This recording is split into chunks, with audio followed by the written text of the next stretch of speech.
नमस्कार साथियों, स्वागत है आप सभी का आपके अपने परिवार यूपीपीएससी स्टडी आईक्यू पर।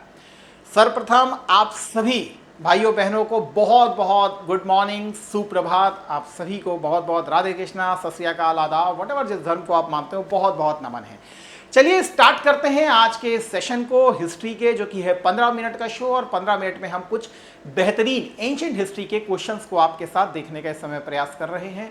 वैसे मैं शाम को 5 PM पर लाइव आपके साथ डेली जुड़ता हूं, खासकर BL ग्रोवर सर की बुक को लेकर के। उसमें भी मैं बहुत से आधुनिक भारत के MCQs को आपके साथ कराता हूं और साथ ही थ्योरी के पार्ट को भी उसमें कवर करता हूं।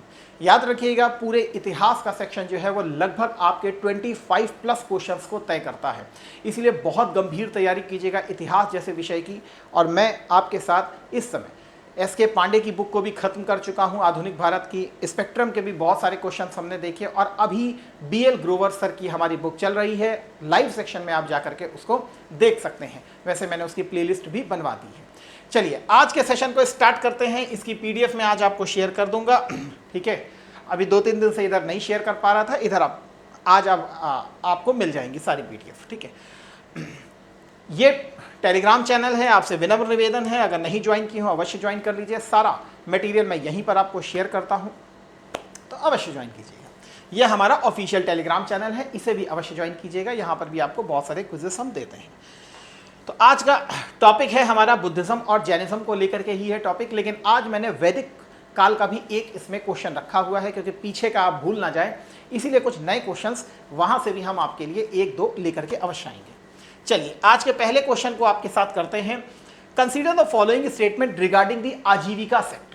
आजीविका संप्रदाय के संबंध में निम्नलिखित कथनों पर आप विचार करें। पहला है, आजीविकों की केंद्रीय मान्यता के अनुसार सब कुछ भाग्य द्वारा निर्धारित होता है। Fate assigns everything to the central belief of the Ajivikas. आजीविकों द्वारा बराबर की गुफाओं का उपयोग अपने आश्रय स्थल के रूप में किया जाता था। ऊपर दिए गए कथनों में से कौन से कथन आपको सही देखने के लिए मिल रहे हैं? केवल एक, केवल दो, एक और दो, या कोई भी नहीं? क्या लगता है कौन सा करेक्ट है इसमें से? वैसे इसको मार्क कर लिया करिए, आपसे क्या पूछ रहा है, सही है या गलत है। विश्वास कीजिए, इस बार जब यूपी का एग्जाम हुआ था तो बच्चे के बहुत सारे क्वेश्चन केवल इसी में गलत हो गए।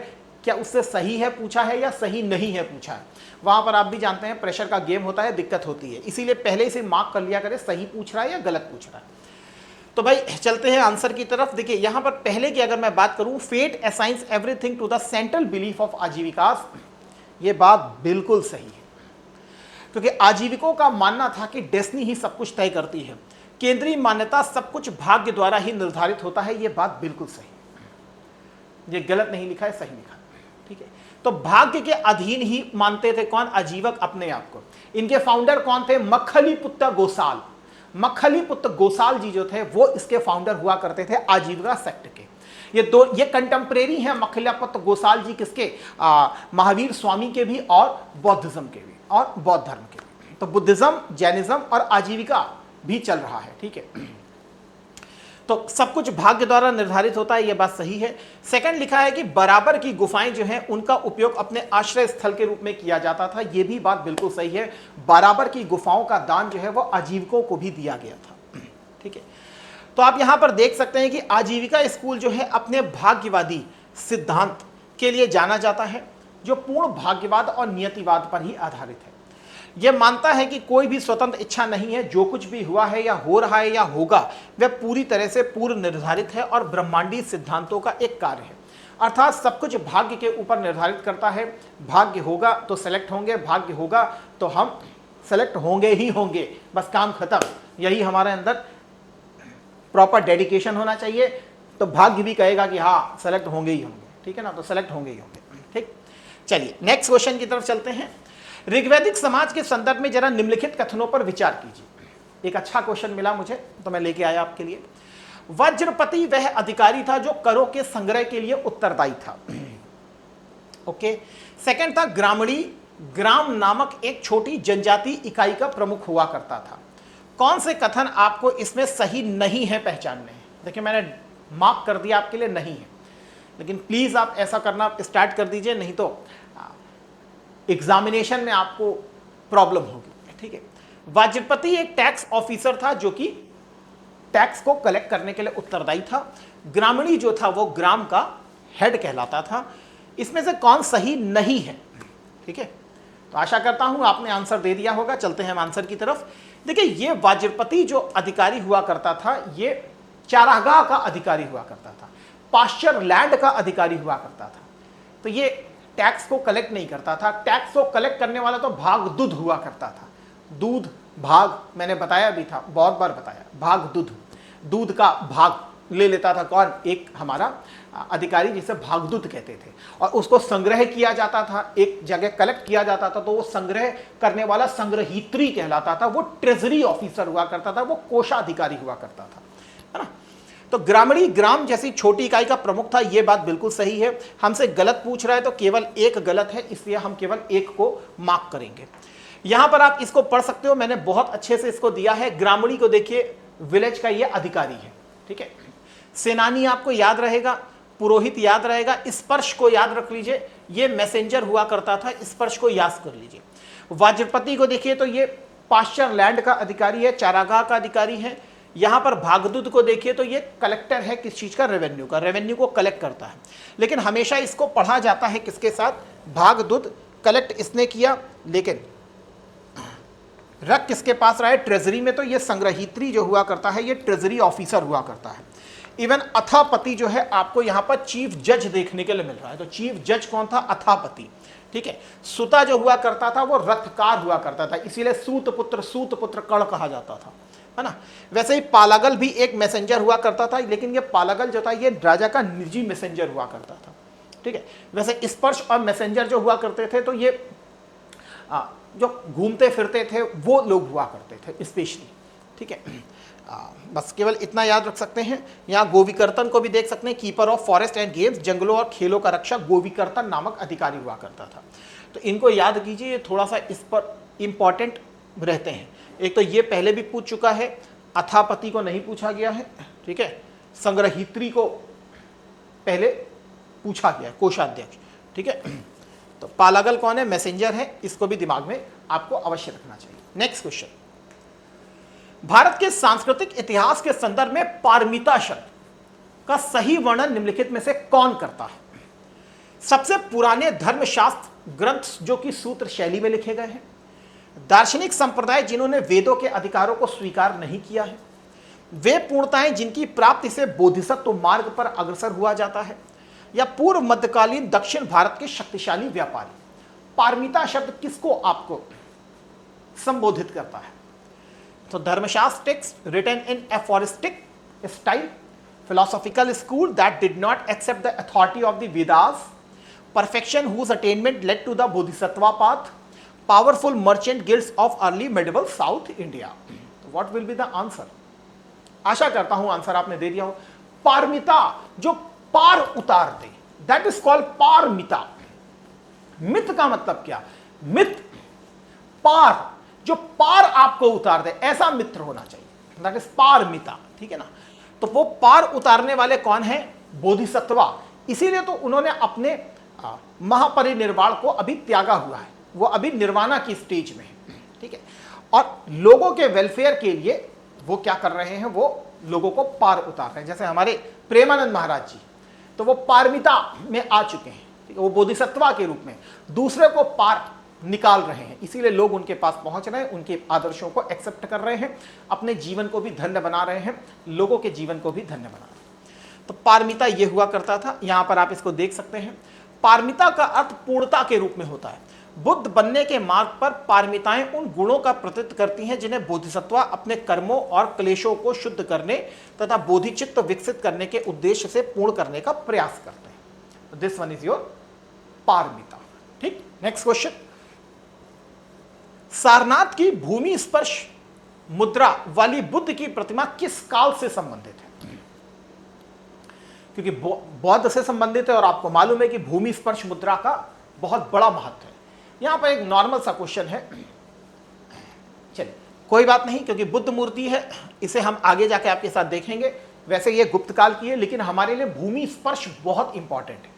यूपीएससी में भी एक बार क्वेश्चन आया भूमि स्पर्श मुद्रा को लेकर के कि भूमि स्पर्श मुद्रा क्या इंडिकेट करती है। तो भूमि स्पर्श मुद्रा जो है, यहां पर आप देख सकते हैं बुद्ध का जो ये हाथ है, ये पांचों उंगलियां जा रही है कहां, जमीन को छूते हुए आपको दिखाई दे रही है ना। एक जो है उनका हाथ वो ध्यान मग्न मुद्रा की अवस्था में यहां पर रखा गया है। तो एक्चुअल में पृथ्वी को स्पर्श करना जो है, क्योंकि बुद्ध की जो तपस्या थी वो कंप्लीट हो रही थी, तब जो मार जो कि एक फोक गॉड हुआ करते थे, उन्होंने इनकी जो तपस्या है उसको भंग करने का प्रयास किया था। तब इन्होंने भूमि स्पर्श किया था और पृथ्वी का आवाहन किया था। पृथ्वी देवी स्थावरा का आवाहन किया था, जिन्होंने इनकी प्योरिटी की गवाही दी थी। तो जैसे ही इन्होंने छुआ, वैसे ही मार के द्वारा जो इनकी तपस्या को भंग करने के लिए अलग अलग प्रतिमाओं को स्थापित किया जा रहा था, वो सब दूर हो गई। अब बुद्ध की प्योरिटी की गवाह बनी कौन? पृथ्वी देवी। तो ये पृथ्वी देवी की जो गवाही है उसको भी रिप्रेजेंट करता है। तो यहां लिखा है बोधि वृक्ष के नीचे बुद्ध के ज्ञान का प्रतीक भी है ये, जब उन्होंने पृथ्वी देवी स्थावरा को अपने ज्ञान प्राप्ति का साक्षी बनने के लिए आमंत्रित किया था। इसमें एक दाहिना हाथ जो है घुटने पर पृथ्वी स्पर्श की स्थिति में रहता है, जबकि बायां हाथ गोद में ध्यान मुग्ध अवस्था में रखा जाता है। ये रिप्रेजेंट करता है प्रज्ञा को, संसार और निर्वाण को, लौकिक और परम सत्य के समन्वय का ये प्रतीक है। ठीक है, तो इतनी चीज हमको एटलीस्ट ध्यान रखनी चाहिए जो हमारे भूमि स्पर्श मुद्रा को रिप्रेजेंट करती है। ठीक है, चलिए नेक्स्ट क्वेश्चन। एक क्वेश्चन है, Kushinagar was the capital of Malla republic. Kushinagar Malla गणराज्य की राजधानी थी। ओके, भगवान बुद्ध का महापरिनिर्वाण कुशीनगर में ही हुआ था, कुशीनारा में हुआ था। ठीक है ना, आज कुशीनारा को हम कुशीनगर से ही कंसीडर भी करते हैं।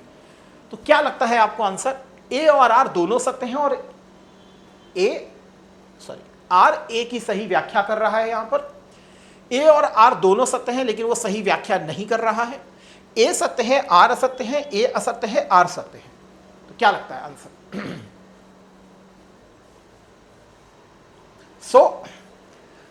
हाँ बिल्कुल सही है। देखिए पहला वाला ऑप्शन जो है ये बिल्कुल सही है। आप भी जान रहे हैं कि भगवान बुद्ध का महापरिनिर्वाण जो है वो कुशीनगर में हुआ था। तो वो हमें भी मालूम है, कुशीनगर में हुआ था। कुशीनारा में पावा में अंतिम भोजन किया था, कुशीनारा में उनके निधन हुआ था। ठीक है, दूसरा है कुशीनगर मल्ल गणराज्य की राजधानी थी, मल्लों की। तो मल्लों की दो राजधानियां थी, एक पावा के मल्ल हुआ करते थे, एक कुशीनारा के मल्ल हुआ करते थे। तो लिखे तो दोनों ही सही, लिखे दोनों सही, लेकिन क्या ये इसको एक्सप्लेन कर रहा है? देखेंगे हम तो यहां पर बिल्कुल इंडिपेंडेंट स्टेटमेंट है कि कुशीनगर मल्ल गणराज्य की राजधानी थी। हाँ तो ठीक, अच्छी बात है, लेकिन भगवान बुद्ध का महापरिनिर्वाण कुशीनगर में हुआ था। तो कुशीनगर में हुआ था इसलिए थोड़ी नहीं बनाई गई थी राजधानी उसको, वो तो पहले से ही राजधानी थी। तो इसका मतलब आर ए को सही तरीके से एक्सप्लेन नहीं कर रहा है, समझ रहे हैं? तो इसका जो सही आंसर होगा वो बी वाला होगा। ए और आर दोनों ही सत्य हैं, लेकिन आर ए की सही व्याख्या नहीं कर रहा है। तो बी वाले ऑप्शन के साथ जाइएगा। ठीक, तो चलते हैं। तो इसके साथ ही आप सभी देवियों सज्जनों को मैं बताना चाहता हूं, अगर आप हमारे साथ मिल करके बेसिकली तैयारी करना चाहते हैं मिशन 6 दिसंबर, क्योंकि मिशन मोड में ये बैच चल रहा है 6 दिसंबर को टारगेट करता हुआ। 6 दिसंबर को अगर आप टारगेट कर रहे हैं, मैं आपके साथ इसमें पूरे हिस्ट्री के सेक्शन, पेपर 5 के सेक्शन और इंटरनल सिक्योरिटी के सेक्शन के साथ यहां पर जुड़ता हूं। तो आप हमारी इस टीम के साथ जरूर जुड़ें। हमारी टीम आपको सबसे मजबूत और सर्वश्रेष्ठ टीम के रूप में देखने के लिए मिलेगी। क्यों? क्योंकि इसमें आप अपना 100% देते हैं, यहां पर जो टीचर हैं वो अपना सर्वश्रेष्ठ प्रदर्शन 200% देने के लिए आपके साथ रेडी रहते हैं। सिर्फ केवल आपको मेंटोरशिप ही नहीं दी जाती। मैं अपनी ही पर्सनल बात करूं तो मैंने खुद भी अपने बहुत सारे टेलीग्राम चैनल जो हमारे पेड बैच के स्टूडेंट हैं उसके भी बनाए हुए हैं, जिसमें मैं अपना पर्सनल मेंटोरशिप भी उनको वहां पर प्रोवाइड करता हूं, जो मुझे अनुभव के हिसाब से प्रीलिम्स और मेंस के लिए ज्यादा उपयोगी लगता है। तो अवश्य आप हमारे बैच से जुड़ सकते हैं। ये आपको प्रॉपर मेंटोरशिप भी देंगे, प्रॉपर आपको यहां पर प्रीलिम्स मेंस इंटरव्यू की पूरी गाइडेंस भी दी जाती है। 2 प्रकार के बैच है, लेकिन मैं आपसे बस यही कहूंगा हमेशा जब भी लीजिए प्लैटिनम बैच को ही लीजिए, क्योंकि प्लैटिनम बैच जो है उसमें आपको सारी टेस्ट सीरीज मिल जाती हैं और टेस्ट लगाना मैंडेटरी है। टेस्ट बहुत मैंडेटरी है। इसमें प्रीलिम्स मेंस की टेस्ट सीरीज भी दी जाती है, प्रॉपर बुक्स भी आपको प्रोवाइड की जाती है, सब कुछ प्रोवाइड किया जाता है। जब भी बैच को परचेस करना हो आप मेरे इस कोड को यूज कर सकते हैं। साइन को याद कर लीजिए, लाइव हो जाइए, साइन लाइव को आप यूज कीजिए कोड को के रूप में। मैक्सिमम डिस्काउंट तो मिलेगा, पर्सनल मेंटोरशिप भी आपको मेरी प्राप्त होगी। सीधे आप मुझे भी मैसेज कर सकते हैं व्हाट्सएप पे अपनी पढ़ाई रिलेटेड किसी भी प्रॉब्लम के लिए, या सीधे आप हमारे ऑफिशियल नंबर पर भी फोन कर सकते हैं 9289998923 पर। आप मेरा नाम ले लीजिए कि सुमित सर से हमारी बात हुई है। हमें मिनिमम से मिनिमम जो भी प्राइस रहे उसमें प्रोवाइड कीजिए, तो आपको मैक्सिमम डिस्काउंट इसमें प्रोवाइड कर दिया जाएगा। इन्हीं शब्दों के साथ देवियों सज्जनों आपके उज्जवल भविष्य की मैं कामना करता हूं। सेशन को यहीं विराम देता हूं। पुनः आपके साथ मिलूंगा शाम 5 बजे modern history BL Grover sir की बुक के साथ, तो वहां पर भी जुड़ा करिए और अपने डेडिकेशन को, अपने जो पढ़ाई है उसको प्रॉपर चैनलाइज कीजिए, क्योंकि इस बार बड़ी भर्ती है, आपको सिलेक्शन लेना ही होगा। इसी माइंडसेट के साथ अपनी तैयारी कीजिए। स्टडी IQ परिवार आपके साथ सदैव है। Thank you. जय हिंद, जय भारत, वंदे मातरम।